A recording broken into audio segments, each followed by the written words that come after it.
Hey everyone, it's Zabby here and welcome to the latest Ukraine Roundup. Please note that this video is sourced using mainstream media sources like CNN, Reuters, AFP, but also uses content from some amazing open source intel members who do great work. I'll try to link to these public sources as much as possible in the description, so make sure to check that out for all the links throughout the course of the video. Today we're starting off with the latest map update by DefenseMon on Twitter and the latest vehicle losses by Oryx. This is DefenseMon's map and it contains a rough estimate of the front line. Remember, this isn't perfect, but it is a pretty decent map for just getting a quick idea of what's going on in the front lines, and it also contains these handy little links to tweets that have videos and photos and such, and we're going to be looking at this throughout the course of the series. This video shows Russian artillery shelling Ukrainian positions near Horlivka in Donetsk Oblast.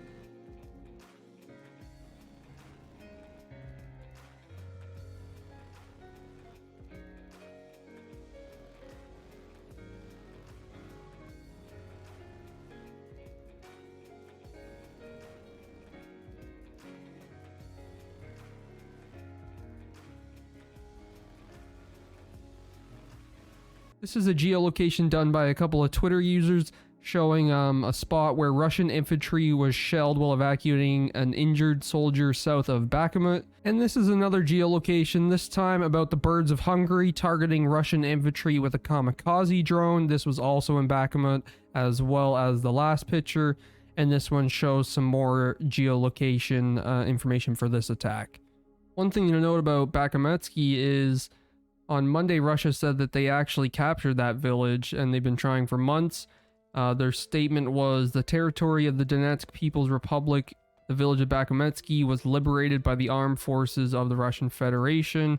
AFP said that they could not verify the claim, but going along with the information that there is some movement in the Soledar area, it is interesting to note that Russia claimed they captured it, but so far we're not 100% sure. Just remember, everything I'm talking about in the video is always changing. The information is constantly coming in and changing. It's pretty hectic during wartime, and it's been like this since the start, basically. So just take everything with a grain of salt, and remember that the maps and everything are rough estimates, and they're not going to be exactly perfect. And as I'm writing and recording and doing all the stuff on the video, more information is coming out that will probably make some of this outdated by the time the video's up. Every morning, the armed forces of Ukraine post the approximate losses for Russia, and today they posted these numbers. 111,760 troops, which is plus 590 on the day, approximately to be confirmed killed or injured in action. You can pause the video here and read through the rest of them if you'd like. Ukraine doesn't update their casualty numbers and post them like they do with the Russian ones, but an article from November 2022 says that the US estimates have both Ukraine and Russia at over 100k killed or injured in battle. This article, however, doesn't include the unprovoked civilian casualties on Ukraine's side. On January 3rd, the Office of the High Commissioner of the UN Human Rights Council released a report stating that from February 24, 2022 to January 2nd, 2023, there was 17,994 civilian casualties in Ukraine. 6,919 of those were killed and 11,075 were injured. In Russian news, Kremlin spokesman Dmitry Peskov responded to a statement from French President Macron. Macron pledged last week to send light tanks to Kyiv. The AMX-10 RC is a light model that's been in service since the 1980s. Peskov used his normal cam response, stating, fundamentally, these deliveries cannot and will not change anything. They can only prolong the suffering of Ukrainian people. Peskov was also asked about the possibility of a second wave of mobilization. He dismissed these by saying one shouldn't pay so much attention to Telegram channels. Germany does not currently have plans to deliver Leopard 2 main battle tanks to Ukraine, but it is preparing to send up to 40 infantry fighting Marder tanks, its defense ministry spokesman said on Monday. Sweden said Monday it had launched talks with the US about deepening its defense collaboration as Turkey continues to block the NATO membership bid. It could entail storage of military supplies, investments, and infrastructure to enable support and the legal status of American troops in Sweden. Also, both NATO and the EU have made clear they want to amp up their partnership as the increase of security threats and challenges we are confronted with are evolving in scope and magnitude. We will take our partnership to the next level. 21 of the EU's 27 member states are already in NATO, and Sweden and Finland are currently pushing to join. In some other news, Canada confirms order of 88 F-35 fighter jets. This was confirmed on Monday as Canada looks to replace its aging fleet for 19 billion Canadian dollars, which is 14.2 US billion, the largest investment in 30 years. Prime Minister Trudeau had pledged when he came to power in 2015 to not buy the F-35 due to its high cost. However, Defense Minister Anita Anand said, as our world grows darker with Russia's illegal and unjustifiable invasion of Ukraine and China's increasingly assertive behavior in the Indo-Pacific, this project has taken on heightened significance. On January 7th, the Bakhmut Police Department received a report about the disappearance of 2 volunteers, and both are citizens of Great Britain. The day before, on January 6th, Andrew Bagshaw and Christopher Perry left Kramatorsk for Soledar, and connection with them was lost. This is a developing story, and there hasn't been much information released yet, but be sure to keep an eye out if you want to hear more about them.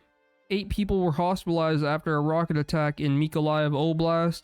More than 100 houses were damaged in the city inside of Mykolaiv region, and more victims are likely. The ambulance hotline in Ukraine received 5 calls stating that numerous windows and doors of the hospital were damaged, but there were no casualties on the territory. The latest info updated to 15 people injured, including a child.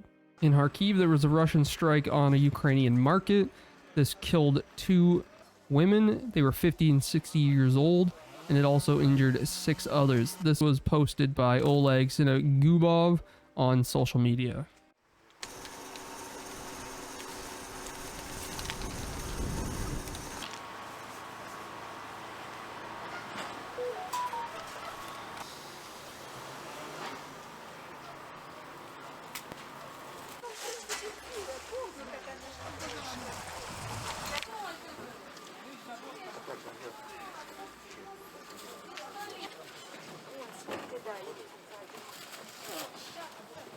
The Office of the President of Ukraine reported that a missile attack was carried out in Kramatorsk.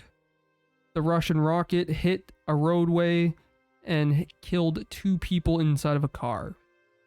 As I was script writing and recording and editing this video, the situation in Soledar has become even less clear, with Russian and Ukrainian sources both saying that Russia's made some gains in the city and possibly even taking it over. Zelensky appears to concede that Russian forces could capture Soledar in his latest evening address. And like I said, it's best to just go watch the video yourself.